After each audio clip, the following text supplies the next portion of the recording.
পূর্ববঙ্গের এক নিঃশব্দ সকাল। রাফি চোখ খুলল, কিন্তু মন যেন এখনো বন্ধ এক জানালা। বিছানার পাশে ফোনটা কাঁপছে। অ্যালার্ম বন্ধ করার আগেই সে ক্লান্ত। আরও 5 মিনিট, প্রতিদিনের সেই একই কথা, তারপর সেই একই চক্র। দেরিতে ঘুম থেকে ওঠা, তাড়াহুড়ো করে অফিস, মন খারাপ করে ফেরত আসা। তার জীবনটা যেন একঘেয়ে নাটকের পুরনো দৃশ্য, যেখানে চরিত্র বদলায় না, সংলাপও না। কিন্তু সেদিন কিছুটা ভিন্ন ছিল। রাতে হঠাৎই ইউটিউবে এক ভিডিও তার চোখে পড়ে। 30 দিনের জীবন পরিবর্তন চ্যালেঞ্জ। স্ক্রিনে এক শান্ত কণ্ঠ বলছিল, আপনি পরিবর্তন চান, কিন্তু আপনি কি সত্যি কষ্ট করতে প্রস্তুত? রাফি স্ক্রিনের দিকে চেয়ে থাকল। হৃদয়ের ভেতর যেন কেউ নরমভাবে বলল, হ্যাঁ, এবার সময় এসেছে। পরের দিন ভোর 5টা, ফোনের অ্যালার্ম বাজছে, হাতটা স্নুজ বাটনের দিকে যাচ্ছিল, কিন্তু হঠাৎ থেমে গেল। না, নিজের কণ্ঠেই বিস্মিত হলো রাফি। বিছানা ছেড়ে উঠল, ঠান্ডা জলে মুখ ধুল।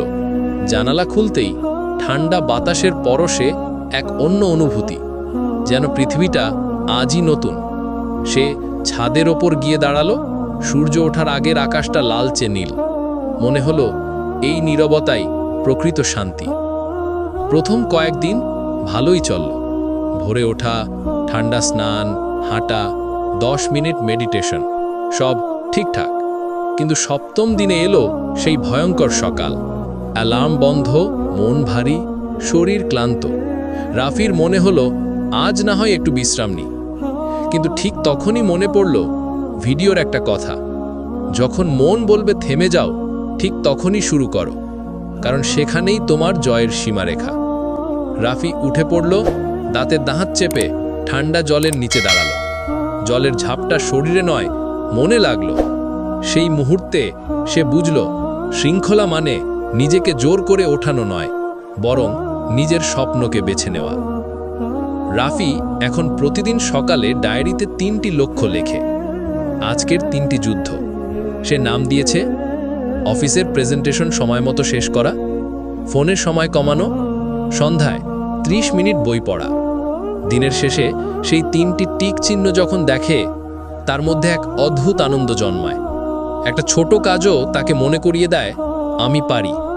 এই সপ্তাহে সে ফোন থেকে নোটিফিকেশন বন্ধ করে দিল। ইন্টারনেট ছাড়া প্রথম দিনটা কষ্ট করছিল, কিন্তু দ্বিতীয় দিন থেকে মনে হলো মাথার ভেতর যেন বাতাস ঢুকেছে, হালকা, স্বচ্ছ, মনোযোগী। আজকের দুনিয়ার সোনা, এটা সে এখন বুঝে গেছে। প্রতিদিন রাতে 10 মিনিট চোখ বন্ধ করে বসে রাফি। কোনো প্রার্থনা নয়, কোনো চিন্তা নয়, শুধু নিঃশ্বাসের শব্দ। ধীরে ধীরে সে নিজের ভেতরের সেই ক্লান্ত কণ্ঠস্বর শুনতে পায়, যাকে এতদিন উপেক্ষা করেছিল। একটা শান্ত কণ্ঠ বলে, তুমি এতদিন দৌড়েছ, এবার একটু থামো, নিজের দিকে ফিরে তাকাও। রাফি বুঝতে শুরু করলো সে বাইরের জগৎ পাল্টানোর চেষ্টা করছিল, অথচ দরকার ছিল নিজের ভেতরটার। একদিন অফিসে বড় একটা ভুল করে বকা খেল। মন খারাপ।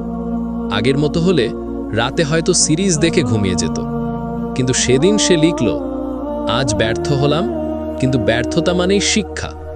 পরের দিন আরও মনোযোগ দিয়ে কাজ করল, এবং আশ্চর্যজনকভাবে সেই একই বস পরের দিন তাকে প্রশংসা করল। রাফি বুঝল, ভয়কে এড়িয়ে নয়, কাজের মাধ্যমে জয় করা যায়। যতক্ষণ সে ব্যর্থতা এড়াতে চায়, ততক্ষণ ভয় বাড়ে। যেই মুহূর্তে সে কাজ শুরু করে, ভয় ছোট হয়ে যায়। আগে রাফি সকালে পাউরুটি, চা, রাতে ফাস্ট ফুড খেত। এখন সে নিজেই রান্না করে, সবজি, ডিম, ফল আর প্রচুর পানি। প্রথমে একঘেয়ে লাগত, কিন্তু ধীরে ধীরে মাথা পরিষ্কার লাগতে শুরু করলো। ঘুম ভালো হতে লাগলো, মনোযোগ বাড়ল।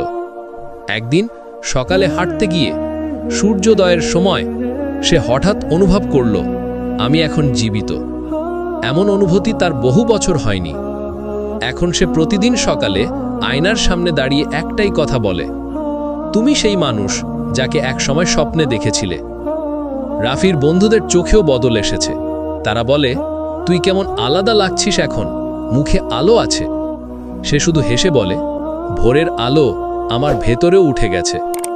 শেষ রাতে সে ডায়েরিতে লিখল, 30 দিন আগে আমি এক ক্লান্ত আত্মা ছিলাম, আজ আমি এক যোদ্ধা। রাফি জানে এই 30 দিন কোনো ম্যাজিক ছিল না, এটা ছিল প্রতিদিনের ছোট ছোট জয়ের সংগ্রহ। প্রতিদিন 1% উন্নতি, প্রতিদিন একটি নির্বাচন, আরাম নয় দায়িত্ব, প্রতিদিন ভয়কে দেখে কাজ করার সাহস। এবং এইভাবেই জন্ম নিল এক নতুন রাফি, যে জানে নিজেকে বদলানো মানে পৃথিবী বদলে ফেলা। এই গল্পটা শুধু রাফির নয়, এটা তোমারও গল্প হতে পারে। তুমি যদি প্রতিদিন ক্লান্ত, হারানো, দিশেহারা অনুভব করো, তবে জেনো পরিবর্তন এক ধাপ দূরেই। আজই শুরু করো। একটা সকাল ঠিক করো, একটি লক্ষ্য লিখো, একটি ভয়কে চ্যালেঞ্জ করো।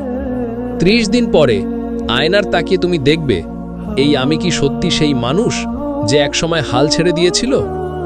তখন তুমি বুঝবে অলৌকিক পরিবর্তন বাইরে নয়, তোমার ভেতরেই ছিল। এখনই সময় নিজের জীবনকে নতুন করে লিখে নেওয়ার। 1 মাস নিজেকে দাও, নিজের ভবিষ্যৎ প্রজন্মের জন্য সেই মানুষটি হয়ে ওঠো যাকে তারা সম্মান করবে। যদি এই গল্প তোমার মনে সামান্য আগুনও জ্বালিয়ে দেয়, তবে সেটাকে নিভতে দিও না। আজই শুরু করো তোমার 30 দিনের পুনর্জন্ম।